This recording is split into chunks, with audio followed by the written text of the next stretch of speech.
Hello, guys! I'm so excited to share with you all how I planned my last Saturday and how it didn't go as I planned. But God used it to teach me a good lesson, a very good one.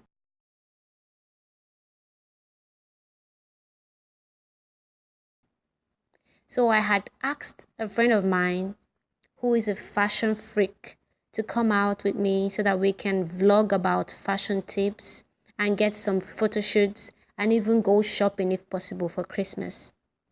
So, I had planned all that at the beginning of the day for that, but she didn't show up. But God had something else in mind. And I was not really happy at first that she didn't show up because she was tied down.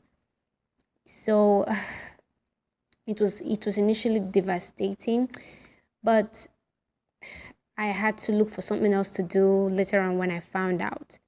Because I had planned nearly half of the day preparing for it. I took like 10 hours preparing for that day. I fixed my hair, I picked a clothes, I made ready my camera.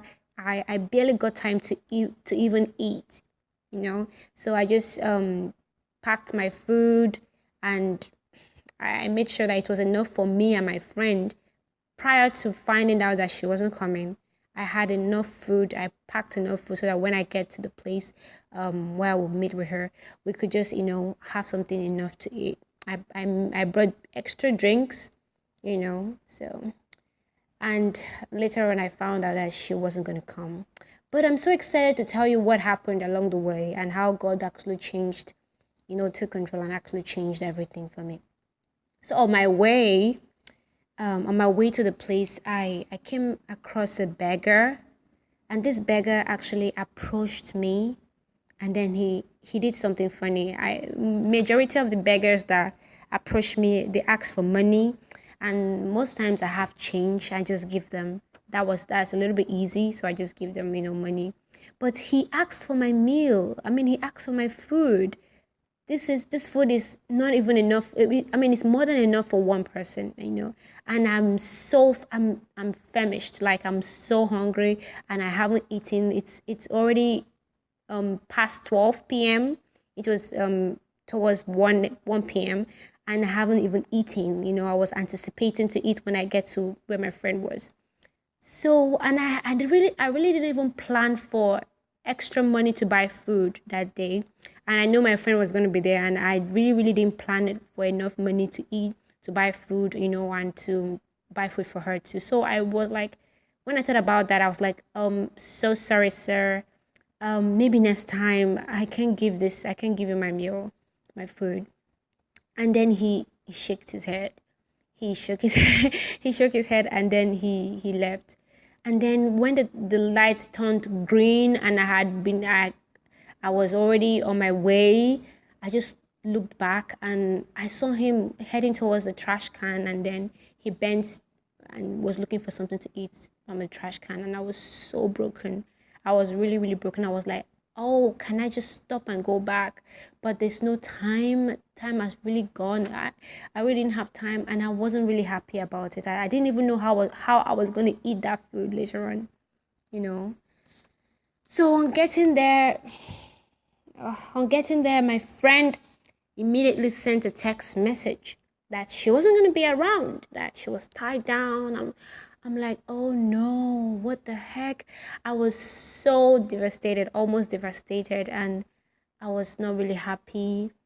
And I was thinking of how I'm going to rearrange and plan what I'm going to use the rest of the day to do, how I'm going to make the best use of it, because I have invested a whole lot on that day.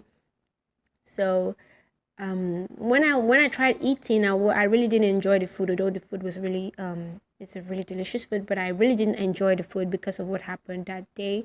So I tried my best to look for something else to do. I tried my best, and it wasn't coming. And along the way, God said to me, you didn't even give that man your food, and trust me that you'll be okay. You didn't give him your food, but Jesus gave his life for everyone. But this was Jesus gave his own life compared to food. I mean, food was something that you can, it's not a problem for you to get, but you didn't give that, and I really didn't enjoy that food, but I had to eat, but I really didn't enjoy that food at all. And I tried my best to find, you know, zeal for what to do with the rest of the day, but it wasn't coming. So during that time, another beggar approached me, and then he asked me again. Surprisingly, he asked me for food and not money. And the funniest thing is that I had already eaten. I had already eaten, so I just reached out and gave him some money that was enough for whatever he wanted to buy. And then I was so happy. He left, and I just told him God loves him, and I was so happy. And then he left. Immediately he left, I was so happy, so happy.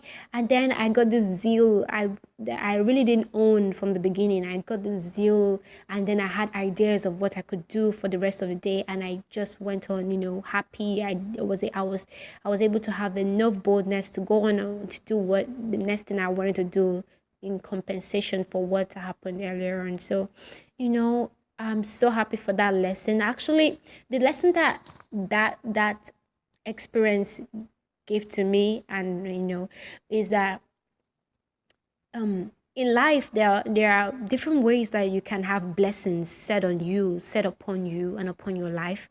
You can have God can actually, and has already blessed us. He has already showered us with blessings for his promises in the Bible, and they are constant. When you do what you're supposed to do, you get them come to you. Like, when you do what you're supposed to do as a child of God, you get these blessings. That is one. Also you can have your blessings set over your life by your parents. Those that gave back to you, they can, when they bless you, it takes effect. It's for real. When your parents bless you, it shapes your life. It guides you, and it showers God's blessings also upon you. When your parents blesses you, it really goes a long way in your life. So that's another way that you can get blessings. Apart from that, you can also get blessings from your pastors, your ministers in church. They can bless you, and when they bless you, God backs what they say. And when they're true men of God, God backs what they say, and you see those blessings come to you. But another way that is rarely known to people that you can get blessings are from when you go out of your way to bless and help orphans, widows. God says that widows are his own wives. He takes them as his own wives, and orphans are his children. He's the father to the fatherless. So when you go out of your way to help even the beggars, the poor, God will actually bless you in return, and you get blessings back from God. And when they themselves actually blesses you for what you've done for them, God, you can't lack. There's no way you can lack with that. So I'm so happy. People rarely know about the fact that when you bless orphans and widows, and also beggars, the poor around you, you get blessed, and you will never actually lack. There's no how you would lack when you bless others, even when you don't really have enough. So that's one lesson. I mean, I already know that, but that maybe God just wanted to make that more clear to me. And I felt like the time I told that man no, that I can't give him that food, then I felt like I lost the blessing. Like, what I planned to do initially, I wasn't able to do that. Something, something, I don't know how to put it, but something came, this dawn. I don't know. I felt like I had lost something when I said no to giving him that food, and literally my friend didn't show up, but God still, had a way of showing me why, and making me make the best of my day when I did the right thing later on that day. So I'm so happy about that.